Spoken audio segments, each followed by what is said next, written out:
Jumpa kembali di MTT Journey Inspiration of Life. Pagi ini saya coba mau sharingkan teman-teman. Judulnya pengharapan baru dari Tuhan sering dianggap terlambat gitu. Jadi pengharapan baru yang Tuhan janjikan dalam firman-Nya itu kadang-kadang kita sering anggap terlalu lama, terlalu terlambat. Bahkan bisa kita katakan apa apa apa benar bisa terjadi gitu. Jadi ada kesangsian dalam hati kita. Nah, ini saya coba mulain dapat impresi dari kitab Mika, teman-teman. Kitab Mika pasal 7 ayatnya 7 sampai 12. Coba teman-teman cari Mika, kitab Mika pasal 7 ayatnya 7 sampai 12. Ini coba saya bacakan teman-teman. Judulnya itu pengharapan baru bagi Sion. Berarti kalau diuniversalkan pengharapan baru bagi kita semua. Tetapi aku ini akan menunggu-nunggu Tuhan, akan mengharapkan Allah yang menyelamatkan aku. Allahku akan mendengarkan aku. Janganlah bersukacita atas aku, hai musuhku. Sekalipun aku jatuh, aku akan bangun pula. Sekalipun aku duduk dalam gelap, Tuhan akan menjadi terangku. Aku akan memikul kemarahan Tuhan, sebab aku telah berdosa kepadanya. Jadi ini kita merasa berdosa, teman-teman. Jadi kalau sampai Tuhan marah, ya seolah-olah ya kita pikul gitu. Nah, sampai Tuhan memperjuangkan perkaraku dan memberi keadilan kepadaku, membawa aku ke dalam terang sehingga aku mengalami keadilannya. Musuhku akan melihatnya dan dengan malu dia akan menuruti mukanya. Dia yang berkata kepadaku, "Di mana Tuhan Allahmu?" Mataku akan memandangi dia, sekarang ia diinjak-injak seperti lumpur di jalan gitu. Ini orang yang mencemooh ya teman-teman, maksudnya. Akan datang suatu hari bahwa pagar tembokmu akan dibangun kembali. Pada hari itulah perbatasanmu akan diperluas gitu. Nah, pada hari itu orang akan menghadap engkau dari Asyur sampai Mesir, dari Mesir sampai sungai Efrat, dari laut ke laut, dari gunung ke gunung. Jadi kalau kita camkan teman-teman, judul perikromnya kan pengharapan baru bagi kita gitu. Nah, ini kalau kita fokus ke ayat 11-nya teman-teman, akan datang suatu hari bahwa pagar tembok kita akan dibangun kembali. Jadi ada waktunya Tuhan teman-teman. Bagaimana dalam saat ini kita mengalami keruntuhan, dalam saat ini kita mengalami penindasan, dalam saat ini kita mengalami penderitaan gitu. Nanti pada saatnya Tuhan di ayat 11 itu akan datang suatu hari bahwa pagar tembok kita akan dibangun kembali oleh Tuhan gitu. Jadi ada waktunya setelah kita mengenal, mengerti, setelah melakukan firman Tuhan, ya kita akan Tuhan akan membangun kembali apa yang jadi reruntuhannya kita teman-teman. Jadi butuh apa ya? Butuh untuk kita itu butuh pengenalan, pengertian serta keberanian kita melakukan firman Tuhan sehingga Tuhan bisa merubah gitu apa yang ada di kita menjadi pengharapan seperti yang baru, yang pengharapan baru ini ya pengharapan yang apa Tuhan janjikan dalam firman-Nya gitu. Nah ini Tuhan katakan itu, pada hari itulah perbatasanmu akan diperluas. Bahkan bukan cuma sekedar membangun tembok-tembok yang runtuh di sekitaran yang dulu kita ada, tapi Tuhan malah memperluas teman-teman, memperluas perbatasan kita. Jadi ya memang kalau di dalam pengharapan baru bagi kita dari Tuhan yang dasarnya adalah janji-janji Tuhan di dalam firman-Nya gitu, ya otomatis kita ini menjadi besar teman-teman. Jadi menjadi lebih besar gitu, dibanding waktu kita belum mengenal Tuhan. Meskipun untuk menjadi lebih besar itu ya harus mengalami keruntuhan dulu teman-teman. Jadi ini Tuhan katakan seperti itu, ya tidak jauh-jauh maksud Tuhan. Kenapa Tuhan butuh waktu untuk memproses kita gitu ya, tujuannya tinggal bagaimana caranya Tuhan ingin kita prioritaskan keselamatan akhirat teman-teman dibanding cuman kesuksesan duniawi. Jadi butuh proses, butuh waktu, butuh saat Tuhan datang gitu untuk memproses kita dari mulai yang tadinya tidak mengenal, tidak mengerti akan firman Tuhan, sekarang menjadi mengenal, mengerti firman Tuhan, dan bahkan Tuhan kuatkan untuk kita berani melakukan firman Tuhan. Jadi bukan cuma teori mengenal, mengerti firman Tuhan aja, tapi dikuatkan diberi kemampuan untuk mampu melakukan firman Tuhan, sehingga apa yang Tuhan rancangan kendaki dan janjikan kepada kita melalui firman-firman ini yang ada dalam firman-firman ini, itu bisa tergenapi untuk kita, teman-teman. Nah, ini intinya di kitab Mika pasal 7, teman-teman, ayat 7 sampai 12 isinya seperti itu. Nah, ini kalau kaitannya dengan waktu Tuhan, itu waktunya Tuhan.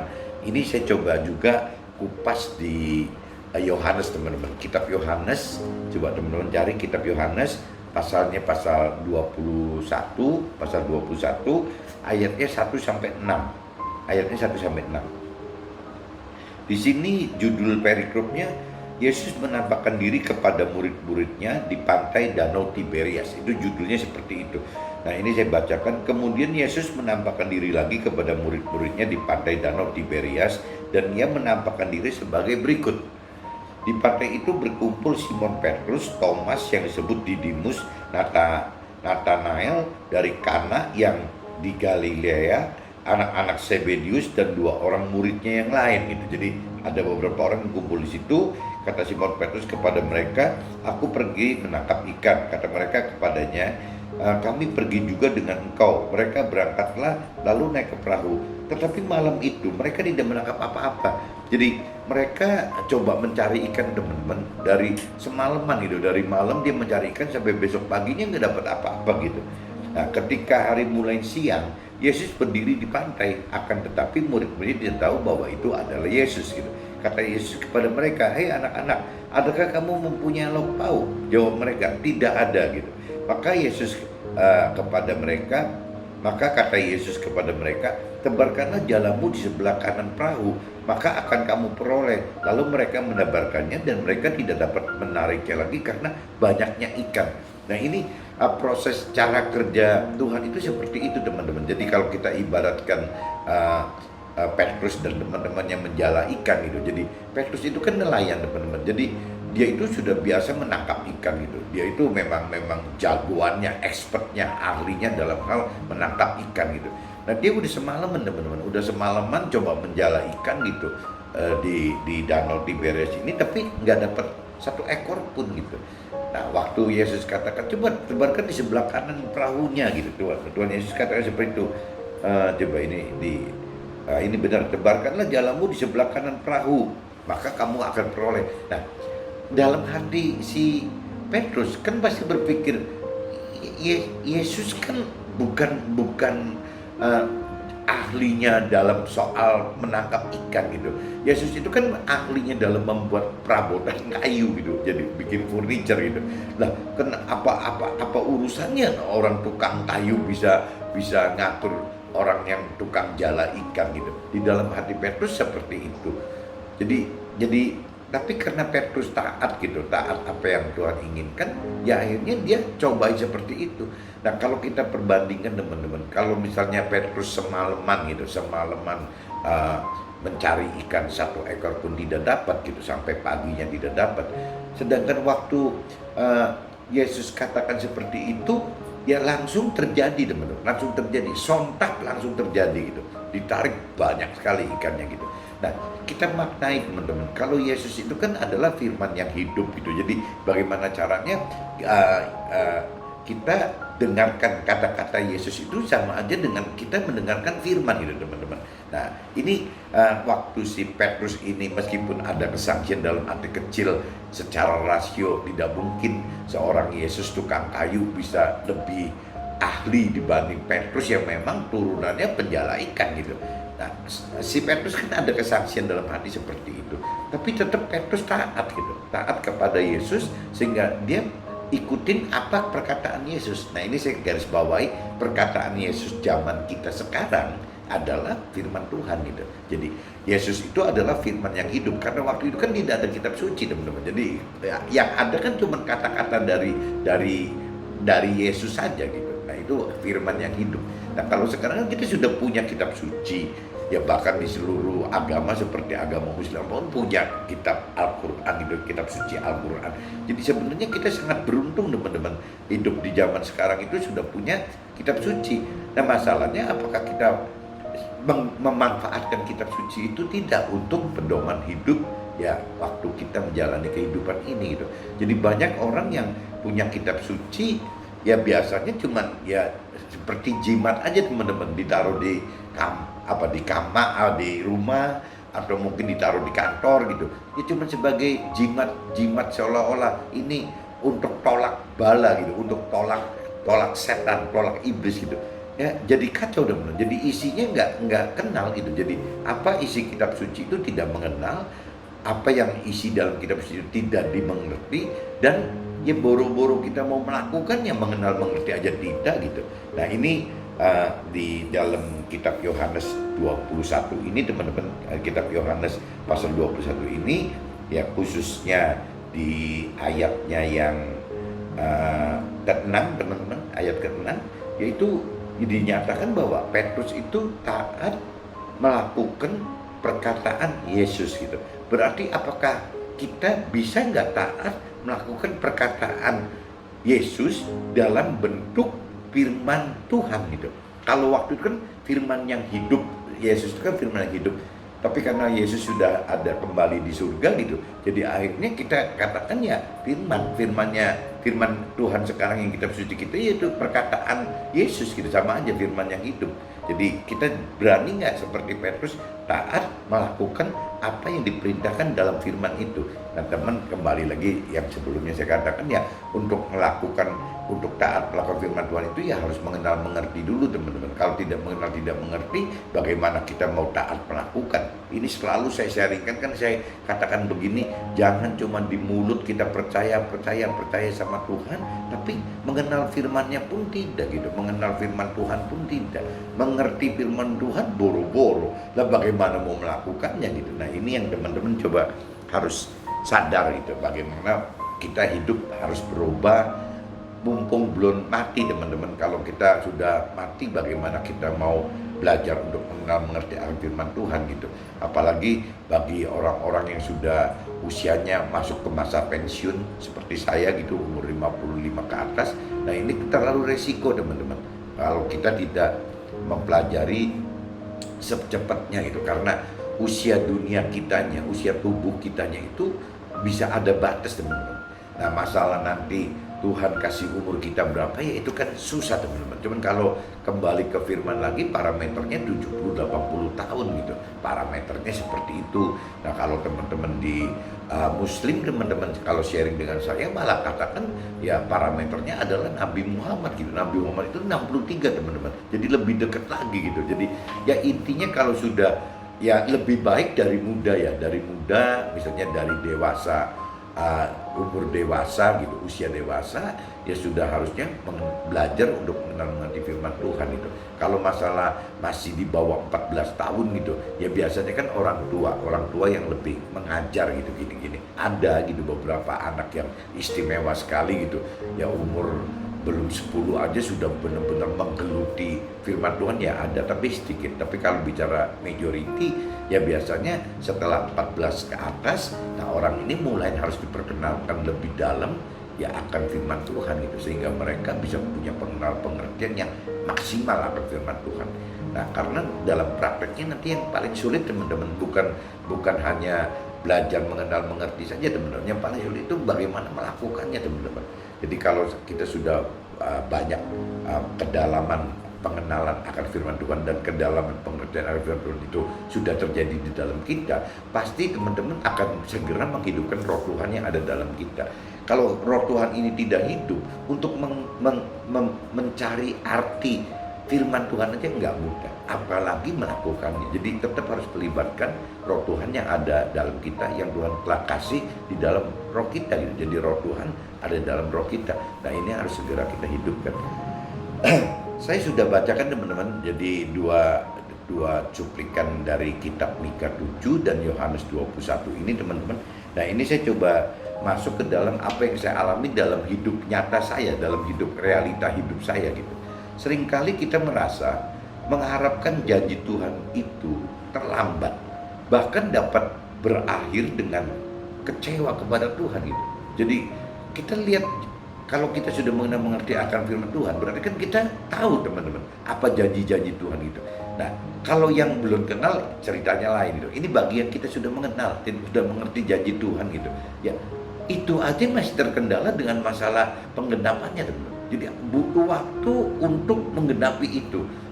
Nah, kita kalau mengenal, mengerti kedalaman firman Tuhannya tidak maksimal, akhirnya kita tidak mengerti kenapa Tuhan kok menghambat-hambat seperti ini, sampai terlambat seperti ini. Bahkan bisa kecewa gitu, karena menunggu nggak datang-datang malah kecewa gitu. Nah, hal ini karena kita tidak mengenal dan tidak mengerti akan rancangan dan kehendak Tuhan dalam janji firman-Nya gitu. Jadi kita sering paksakan apa yang kita rancang dan kehendaki seakan sama dengan rancangan dan kehendak Tuhan gitu. Nah, ini yang konyolnya gitu, teman. Jadi kalau pengenalan pengertian akan firman itu kita lebih nggak dalam gitu, akhirnya timbulnya begitu. Apa yang kita rancangkan dan kehendaki itu seolah-olah kita paksakan Tuhan juga sama gitu, punya rancangan dan kehendak seperti yang kita ingini loh, seperti yang kita rancangkan dan kehendaki.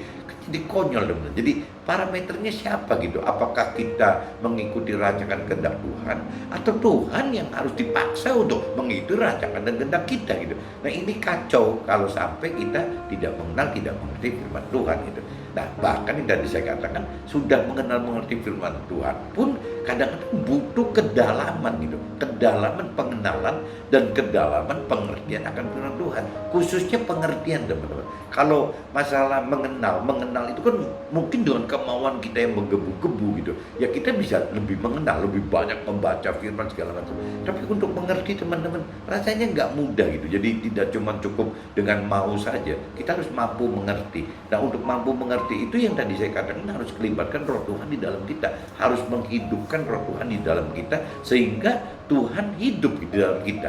Tapi kalau kita tidak hidupkan Roh Tuhan di dalam kita, ya Tuhan tidak ada gitu, tidak hidup di dalam kita. Nah, waktu Tuhan tidak hidup di dalam kita, otomatis pikiran perasaannya bukan dari Tuhan, tapi pikiran perasaan atau jiwa kita. Nah, timbulnya ya kehendak kita sendiri, teman-teman. Nah, ini yang teman-teman mesti hati-hati gitu, jangan sampai kita terjebak dalam kondisi seperti itu. Semua terjadi karena kita belum atau tidak mengenal rancangan dan kehendak serta janji-janji Tuhan yang ada dalam firman-Nya.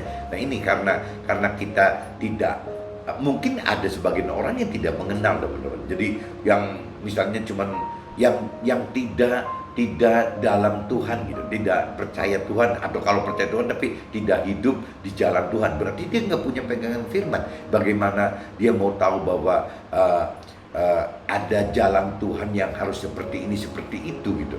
Nah, tapi juga yang konyol lagi, ada orang yang sudah percaya Tuhan, ada orang yang sudah mau mengenal Tuhan, itu dengan cara seperti tadi, ya mau percaya dan mau mengenal Tuhan hanya dengan membeli kitab suci aja, teman-teman. Kitab suci itu dijadikan cuma sekedar ada gitu, barang ada barang koleksi, barang apa, untuk tenang-tenang sendiri, untuk jimat penangkal setan iblis gitu. Ya cuma ditaruh di rumah atau di kantor saja gitu, tanpa bisa dimengerti isinya. Lah, cuman dibeli kok, dikenal juga tidak gitu. Mestinya kan kita mau mengenal, ya artinya membaca kan, dibaca semua. Nah, setelah kita membaca itu nanti Tuhan kan guidance gitu. Ya, yang penting waktu kita baca firman Tuhan, waktu kita baca kitab suci, ya kita minta tolong Tuhan untuk minta dibimbing gitu, minta pengertian dari Tuhan. Nah, kalau kita setiap mau baca kitab suci minta bimbingan dan juga pengenalan, pengertian yang dari Tuhan, ya saya pikir Tuhan akan mampukan kita menjadi mengerti apa yang diinginkan firman itu gitu. Nah, kadang-kadang kalau kita ada dua, teman-teman. Jadi ada orang yang memang tidak mengenal, tidak mengerti, tapi ada orang juga yang tidak mengenal gitu, sudah mengenal tapi tidak mengerti, teman-teman. Dan ada kelompok lagi orang yang tidak mengenal dan mengerti tapi tidak melakukan. Jadi kelompoknya banyak, teman-teman. Kita termasuk di dalam kategori yang mana gitu. Ya mudah-mudahan kita tidak termasuk dalam kelompok yang tidak mengenal, tidak mengerti sama sekali karena tidak pernah baca firman gitu. Nah, yang hati-hati itu, kalaupun kita membaca firman, teman-teman, ya kita bisa mengenal firman tapi tidak mengerti firman. Nah, setelah kita dibantu Roh Tuhan untuk mengerti, teman-teman, akhirnya kita mengenal firman dan kita mengerti firman. Tapi ada satu lagi homework-nya gitu, PR-nya, pekerjaan rumahnya. belum tentu kita mampu melakukan, teman-teman. Nah, untuk mampu melakukan kita harus minta bantuan roh Tuhan lagi untuk bisa melakukan. Nah, itu baru yang benar seperti itu, teman-teman. Jadi harus mengenal firman Tuhan, harus mengerti firman Tuhan, dan juga harus berani bisa mampu melakukan firman Tuhan gitu. Tuhan hanya akan genapi janji-janjinya yang sesuai dengan apa yang ada di firman-Nya. Karena apa yang di luar firman Tuhan akan membawa kepada kebinasaan walau kita kadang anggap baik pada awal mulanya. Nah, ini saya perhatikan teman-teman yang kalau kita lagi sharing gitu, atau apalagi orang-orang dunia gitu, kadang-kadang dia mengharapkan, dia percaya Tuhan itu, dia mengharapkan pengen ini pengen itu, tapi kadang-kadang saya ketawa sendiri loh, pengen ini pengen itu tapi tidak sesuai apa yang firman perintah peraturkan gitu. Nah, bagaimana Tuhan mau menggenapinya gitu? Toh apa yang diinginkan, apa yang dikehendaki, apa yang dirancangkan dan kehendaki tidak sesuai dengan yang firman katakan, yang firman katakan bahwa rancangan Tuhan dan kehendak Tuhan seperti ini. Misalnya B gitu, rancangan dan kehendak kita seperti ini A gitu. Lah, bagaimana kita mau maksa Tuhan untuk menggenapi A gitu, sedangkan A itu di dalam B tidak ada gitu. Harusnya kita tahu dulu, teman-teman. Harusnya kita tahu dulu apa sih rancangan kehendak Tuhan, apa sih janji Tuhan, apa sih perintah peraturan Tuhan untuk bisa mendapat penggenapan ini gitu. Kita harus tahu ini dulu, teman-teman. Kita harus mengerti dulu akan firman Tuhan gitu. Jadi kita harus kenal si B dulu gitu. Kita jangan bicara sebelum kita kenal B, kita paksakan pendapat kita yang A gitu. Kacau, teman-teman. Bahkan ada juga yang nawar, teman-teman. Ya kalau sampai misalnya A-nya nggak bisa, ya tapi B juga tidak sesuai rancangan dan kehendak kita, ya udahlah, apa kita tengah-tengah yang C aja gitu. Firman Tuhan nggak bisa ditawar, teman-teman. Jadi kalau bicara ada A, ada B, ada C gitu, tetap firman Tuhan adalah B gitu. Firman itu yang dalam benar, dalam kebenaran Tuhan gitu. Jadi B tidak bisa A, tidak bisa ditawar menjadi C gitu, tetap B. Nah, ini kalau kitanya nggak ngerti B, kita susah ngomong, teman-teman. Ya bagaimana kita bisa digenapi janji-janji Tuhannya kalau memang tidak di posisi B gitu yang kita minta itu. Ya, yang kita rancang kehendak itu tidak di B, nggak mungkin Tuhan bisa genapi. Karena firman ini nggak pernah bisa berubah, teman-teman. Tetap ya seperti itu. Dari sebelum kita lahir sampai kita mati, sampai anak kita, cucu kita, ya tetap aja firmannya nggak berubah gitu. Ya, jadi kembali lagi ya kita harus tahu B dulu gitu. Waktu kita tahu B, apa yang kita rancangkan kehendaki dari A itu harus dirubah dulu, teman-teman. Jadi tidak ada excuse harus di A atau excuse pengen bikin C gitu. Nggak bisa, teman-teman. Tetap harusnya Tuhan cuma kasih yang ada di firman-Nya, ya ada di B tadi gitu. Firman Tuhan adalah buku petunjuk bagaimana dapat hidup sesuai rancangan dan kehendak-Nya, yakni mencapai hidup dengan dapatkan keselamatan akhirat dan sekaligus kesulitan duniawi. Nah, kalau yang tadi saya umpamakan A, B, C tadi itu, biasanya kalau A ini lebih cerminannya itu karena kita hidup di dunia, parameternya adalah orang dunia. Biasanya yang diributkan itu adalah kesuksesan duniawi, teman-teman. Gampangnya gitu. Jadi yang kita rancangkan kehendak itu semua mengacu kepada kesuksesan duniawi, itu si A. Nah, sedangkan Tuhan pengennya B gitu. B itu adalah pasti prioritasnya Tuhan pengen keselamatan akhirat gitu. Bagaimana kita mendapatkan keselamatan akhirat di sorga gitu, keselamatan akhiratnya apa di sorga, ya dengan level-level yang setinggi mungkin, sedekat mungkin dengan Tuhan, ya sesempurna mungkin gitu, yang semakin serupa dengan firman Tuhan gitu. Ya Tuhan baik seperti itu. Nah, adapun kesehatan duniawi, di sini kan dijanjikan bahwa setelah kita masuk ke dalam keselamatan akhirat, Tuhan nggak lupa kok. Tuhan tahu gitu bahwa kita butuh hidup di dunia, kita butuh. Dan Tuhan akan beri kesukaan duniawi yang tidak mengganggu keselamatan akhirat kita gitu. Tapi kalau kita balik, misalnya kita mau A yang dasarnya kesukaan duniawi, Tuhan bilang nanti ini tidak pernah bisa masuk ke keselamatan akhirat gitu. Karena kita udah terjerat dalam ya cinta akan uang itu. Nah, cinta akan uang itu adalah kata Tuhan lebih berat melawan cinta uang dibanding iblis sekalipun gitu. Jadi susah gitu. Kita cinta uang itu kan susah sekali gitu. Mamon itu benar-benar lawannya kebenaran yang paling besar, paling jahatnya mamon, cinta uang bermaksud. Gitu, teman-teman. Jadi mau nggak mau ya kalau kita mau ada petunjuk bagaimana untuk mencapai rancangan kehendak Tuhan yang B tadi, kita nggak bisa lari, harus mengenal, mengerti firman Tuhan, teman-teman. Karena firman Tuhan itu adalah perintah Tuhan. Di dalam perintah itu ada janji-janji Tuhan, teman-teman. Di dalam janji-janji Tuhan itu ada rancangan dan kehendak Tuhan, sehingga kita tahu apa yang Tuhan inginkan apa. Nah, itu yang seharusnya kita tunggu, teman-teman. Penggenapan itu, penggenapan B ini yang harus kita tunggu. Jangan kita menunggu penggenapan A, atau kita memodifikasi A dan B digabungkan jadi C gitu. Nggak ada, teman-teman. Jadi nggak ada A, nggak ada C, yang ada cuma B, benar. Udah, cuma itu aja, kebenaran gitu. Nah, jika kita sudah jalani hidup sesuai firman, yakni sudah mengenal dan mengerti serta melakukan firman Tuhan, kadang dalam pikiran dan perasaan kita terbersit penggenapan janji Tuhan itu, firman terasa terlambat, bahkan ada dianggap sebuah janji kosong belaka gitu. Jadi kita persepsikan bahwa kita sudah di B, teman-teman. Berarti kita sudah tahu ya apa yang Tuhan rancangkan dan apa yang Tuhan rancangan dan kehendaki, apa yang Tuhan janjikan itu semua kita udah tahu, teman-teman. Ini saja kadang-kadang kita masih terganggu, teman-teman. Kita masih terganggu bahwa ini kok lama banget ya, jangan-jangan salah jalan enggak gitu, jangan-jangan kita yang salah, atau jangan-jangan kita salah mengartikannya, jangan-jangan timbul, jangan-jangan banyak sekali, teman-teman. Jangan-jangan Tuhan bohong, jangan-jangan ya segala macam ya. Jangan-jangan itu, kalau jangan-jangan sayuran mungkin enak gitu, kalau jangan-jangan jadi akhirnya kita timbulnya kan tidak beriman, teman-teman, kalau terus-terusan begitu gitu. Dan bahkan nanti berujungnya yang dikatakan itu jangan-jangan janji Tuhan itu kosong belaka, bohong saja gitu. Nah, ini yang tadi dikatakan, yang kalau cerita di kitab Yohanes 21 tadi kan cerita yang Yesus suruh nebarkan itu, teman-teman, yang di ayat 6 itu.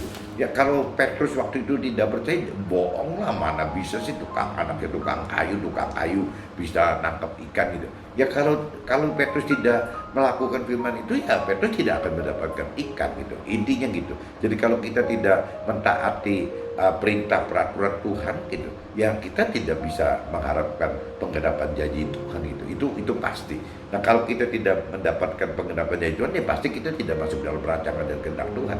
Kan kaitannya begitu, teman-teman.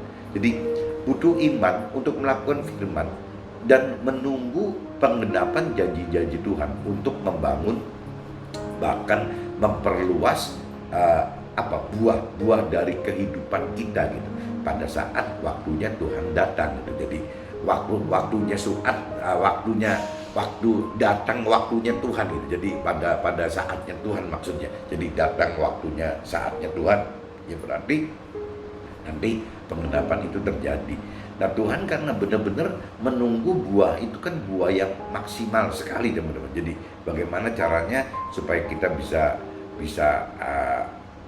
panen gitu dengan buah yang benar-benar maksimal, teman-teman.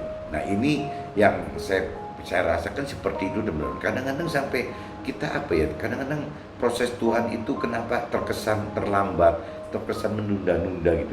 Jadi kalau yang saya alamin itu, pengertian saya gitu, bahwa Tuhan itu pengen sekali bahwa all out gitu, kita pribadi itu benar-benar nomor satu kan Tuhan gitu. Jadi di dalam hidup kita itu ada Tuhan gitu, udah nomor satu itu ya. Nah, masih kadang-kadang orang yang baik itu kadang-kadang tidak menjadikan Tuhan nomor satu.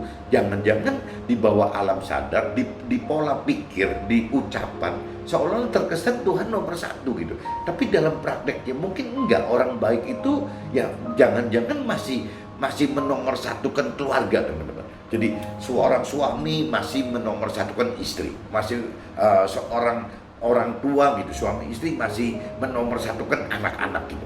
Sampai di cerita Nabi Ayub juga awalnya seperti itu, teman-teman. Jadi bagaimana Nabi Ayub benar-benar menjagai anak-anaknya, supaya jangan-jangan menjaganya lebih-lebih dari Tuhan kali si Ayubnya. Nah, Tuhan pengen sekali bahwa yang namanya kita ini benar-benar nomor satu prioritas Tuhan gitu. Nah, nomor dua baru keluarga. Setelah itu ya yang lain gitu, Tuhan. Tapi balik lagi kan, kalaupun yang lain itu menjadi prioritas tiga itu boleh yes, boleh no gitu. Tapi kalau bicara nomor satu udah pasti harus gitu. Yang nomor dua pun harus. Nomor tiga itu kan pengharapan aja, teman-teman. Ya kalau memang kita dapat privilege dari Tuhan, ya bisa saja apa yang kita inginkan gitu, yang kita merasa tidak enak di nomor 2 itu, ya Tuhan bisa saja berikan kepada kita hak privilege kita, rahasia hikmat gitu untuk pribadi kita masing-masing, tergantung amal ibadah kita. Mungkin teman-teman, karena orang dunia bilang ya itu bisa saja teman-teman, tapi tetap kembali lagi, ya kita tidak bisa lari dari prioritas satu itu, Tuhan gitu. Dan kita jangan sampai terbalik karena kita menjadi orang baik, kita prioritaskan nomor 1 itu keluarga gitu. Tapi kalau orang dunia jangan-jangan prioritas ini nomor 3 gitu, yang istilahnya di luar Tuhan dan keluarga. Jadi kalau kita urut nomor 1 Tuhan, nomor 2 keluarga, dan nomor 3 lain-lain, maksudnya lainnya itu di luar Tuhan dan keluarga. Orang dunia jangan-jangan prioritasnya ini loh teman-teman, yang di luar Tuhan dan di luar keluarga. Udah nomor 1 itu, jangan-jangan duniawi, sukses duniawi gitu yang dicari. Nah, orang baik teman-teman biasanya bicara urusannya ke keluarga. Kenapa? Karena nyata gitu. Ada istrinya nyata, ada suaminya nyata, ada anak-anaknya nyata. Jadi prioritinya justru biasanya orang baik itu nyangkut di keluarga. Nah, sedangkan Tuhan pengen prioritas 1 itu adanya di Tuhan. Gitu. Kalau prioritas 1 di Tuhan, berarti kan ya semua yang firman katakan, yang firman perintah dan beraturkan, berani nggak kita melakukan itu gitu. Itu teman-teman. Jadi kalau kita udah prioritas nomor 1 Tuhan itu, ya kita hidup harus terus dengan mendalami akan pengenalan dan pengertian akan firman Tuhan teman-teman. Dan waktu kita begitu, kita harus intim banget, akrab banget dengan roh Tuhan, supaya kita dapat mengerti benar-benar apa yang Tuhan inginkan. Dan waktu kita mengerti, ini banyak hal-hal yang irasional teman-teman. Ya, akhirnya ya kita mesti masuk ke dalam melakukan firman Tuhan bersama roh Tuhan teman-teman. Kalau tidak dengan ada roh Tuhan tidak bisa gitu. Jadi contoh yang tadi dikatakan, kalau kembali ke soal waktu gitu, apabila kita sudah benar-benar melakukan segala sesuatu sesuai dengan yang firman perintah beraturkan, ya itu sih buat Tuhan mudah sekali soal waktu, cuma tinggal dibalikkan saja gitu. Cuman ya itu yang tadi dikatakan, Tuhan pengen priority kita itu adalah keselamatan akhirat dulu teman-teman. Jangan kesuksesan duniawi dulu. Sukses duniawi adalah tambahannya saja. Nah, untuk mendapatkan keselamatan akhirat, yang tadi dikatakan nomor 1 prioritasnya harus kepada Tuhan, 2-nya kepada keluarga, dan yang 3 itu ya cuma bonus aja, tambahan aja. Kalau memang Tuhan mau kasih boleh, nggak kasih juga nggak apa-apa gitu. Nah, ini mudah-mudahan pagi ini dengan saya coba jabarkan teman-teman bahwa bedanya seperti itu loh, bahwa orang dunia itu pengennya tidak prioritaskan Tuhan, tidak prioritaskan keluarga, yang penting pribadi aja gitu. Udah, orang dunia itu seperti itu, lebih mementingkan pribadinya dibanding keluarga, apalagi Tuhan yang gak kelihatan gitu. Jadi itu orang dunia. Orang baik itu adalah prioritasnya itu ke urusan keluarga dulu teman-teman. Ya, belum tentu ke Tuhan nomor 2 gitu. Mungkin dia menghindari nomor 3 mungkin, atau mungkin juga dia masih sayang dengan nomor 3. Orang baik itu seperti itu. Jadi bagaimana caranya dia tetap nomor 1 kan keluarga, sayang terhadap urusan duniawi, ya Tuhannya yang ketiga. Bisa seperti itu. Atau paling bagus ya orang baik itu cuma nomor 1 keluarga, nomor 2 Tuhan, nomor 3-nya baru sukses duniawi. Bisa teman-teman, yang orang baik itu seperti itu. Tapi kalau orang benar tuh teman-teman, udah nggak bisa ditawar teman-teman. Orang benar itu harus prioritas 1-nya itu ada di Tuhan, keduanya di keluarga, ketiganya baru yaitu urusan duniawi tadi. Boleh ya, boleh tidak gitu. Kenapa orang benar tidak takut duniawi? Karena orang benar punya iman bahwa Tuhan pasti mencukupi teman-teman. Ya, bahkan kalau Tuhan katakan di firman, katakan ya kalau kita benar-benar menjadi alat Tuhan, kalau kita udah mengerti akan Tuhan cuma bilang bahwa ya kita nggak perlu apa-apa kok.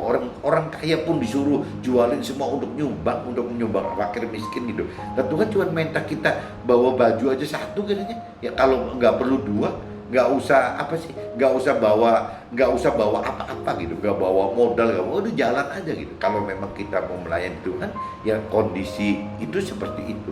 Nah, orang seperti ini kan orang yang sudah mengenal kebenaran yang benar teman-teman gitu.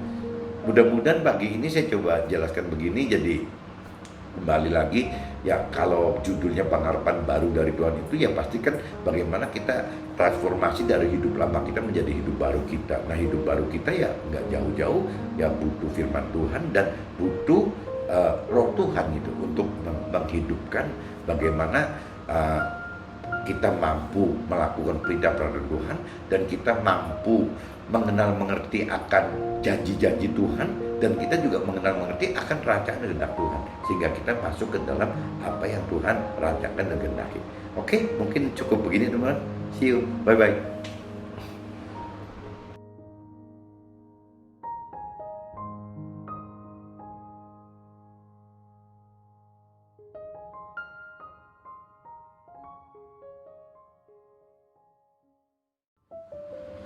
One minute to better life. Kebenaran firman Tuhan akan timbulkan perubahan dan juga pemangkasan akan harta dan tahta serta pola kehidupan kita yang lama. Oke?